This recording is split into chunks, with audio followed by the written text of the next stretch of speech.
For a long time in history, the predominant view of human beings was that we were something different than our bodies, or at least that there was almost two parts of us. There was the mind, or we could even say the soul, and then there was the body. And so when people talked about their bodies, you might look at your hand and say, well, this isn't me. My hand is not me, but my hand belongs to me, as though I am something different than just my body. And I think this kind of lines up with our own personal experience. When we're taking a walk outside, we perceive ourselves as deciding to walk outside and then making the decision for each step. Even if this doesn't take a lot of brain energy or mind energy, we're deciding to take each step. So the mind, the soul, the mind, the thing that's us, is making the decisions and then influencing the way that the body works. Now, over time, especially in the last 100 years of science, the view has drastically changed. And now, most modern scientists and many modern philosophers would say that there is no mind or soul that's separate from the body, and that our experience of consciousness is just the body itself. That the us, the thing that we think of as being us, is a experience we're having that is simply our brain acting. And the reason we have this is that a lot of our modern science shows that physical changes in the brain influence how we are, how the experience of the mind is. I mean, we can think about just basic brain damage. A injury to the brain might cause us to forget memories that we used to have, or even act or feel in a slightly different way than we did before the brain injury. We might be totally different than before the brain injury. And we can see that certain things like mental illness are characterized by certain chemicals being present in the brain. If we look at somebody whose brain has a lot or a little bit of a particular chemical, we might expect to see a certain mental illness that they would have. Now, we might experience that our mind is working differently, but modern science kind of suggests that the brain is acting on the mind or changing the experience we're having. So instead of, we think about, oh, we're making the decision to walk down the street, we're taking each step. The mind is influencing the body. A lot of modern science would suggest that no, the brain is controlling the mind, not the other way around. And so there's a big question, or I think some people would consider it almost settled, that if the brain's physical changes influence our experience of ourselves, the way we think, act, feel, well then, why would we even think that we would be something beyond the body? We're just simply the brain. The brain is controlling everything. So we are our body. There is no separate mind or soul.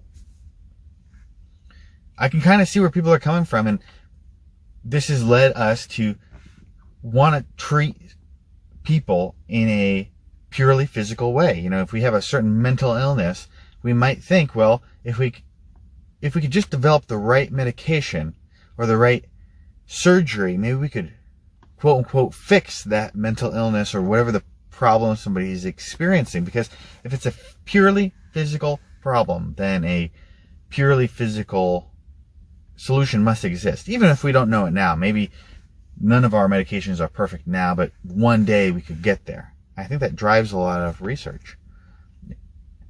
Now, I do think, though, if we look at the grand scheme of things, there is some evidence that would suggest that a mind is separate. A lot of times I hear people characterize all modern science as only supporting the idea that we are just physical. There is no mind or brain. But I think that some exist. And one of the things I want to point out today is there is a particular type of psychological therapy called cognitive behavioral therapy.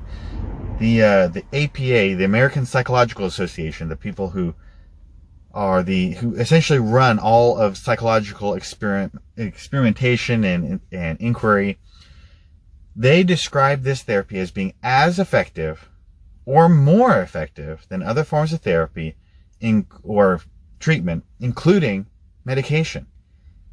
They're saying that this therapy is as effective as medication or more effective than it. So what is it? It seems like it's something pretty powerful. Well, to really dumb it down, to really boil it down to its basics, cognitive behavioral therapy teaches people to think differently about reality.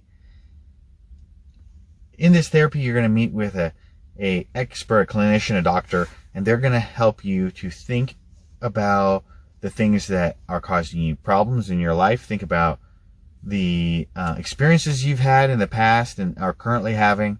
They might teach you to think differently about yourself, to help you try to grow in more self-confidence or see your own self-worth, to see maybe those triggering things in life as being less traumatic. They're going to help you to think differently. That's the bottom line.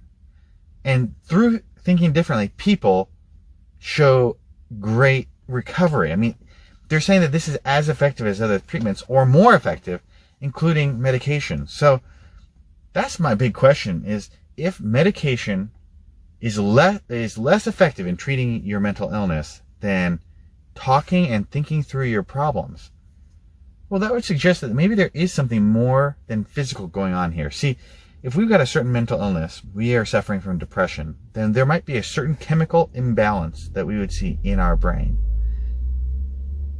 But if just talking through our problems could eventually get to the point, and I'm not trying to make this seem like this is a easy fix that you just go and overnight you're cured of whatever thing you're trying to improve. I mean, this is a process, but if after a lengthy process of just intellectually addressing some of the issues in your life, you could overcome your mental illness, so now your brain is no longer characterized by these imbalances in chemicals, well, it would almost suggest that the mind is influencing the brain, that just thinking processes through could influence the physical structure of our brains. See, before we were looking at science that was suggesting that the brain influences the mind, and that's undoubtedly true. The physical structure of your brain absolutely influences your mind, the way you experience things. But it seems like there are some cases, at least, where your mind may be influencing the physical structure of your brain. Now, I would say that psychology is it's still a new science in the grand scheme of things. But I think right now, for us to say that the scientific evidence shows that there is no mind, no soul, is extremely premature when there is some evidence that would suggest things are exactly the opposite. See, if the brain influences the mind and the mind influences the brain, that would suggest that they are two distinct and separate entities, that it is not simply a brain acting on itself. Now, we look at, in Christianity, we have clear teaching that there's something more to you than your physical body.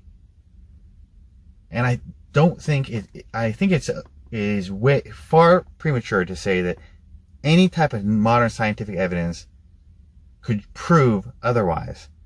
There is still more than enough reason for us to think that there's something more to us than just our body, even in light of modern scientific evidence.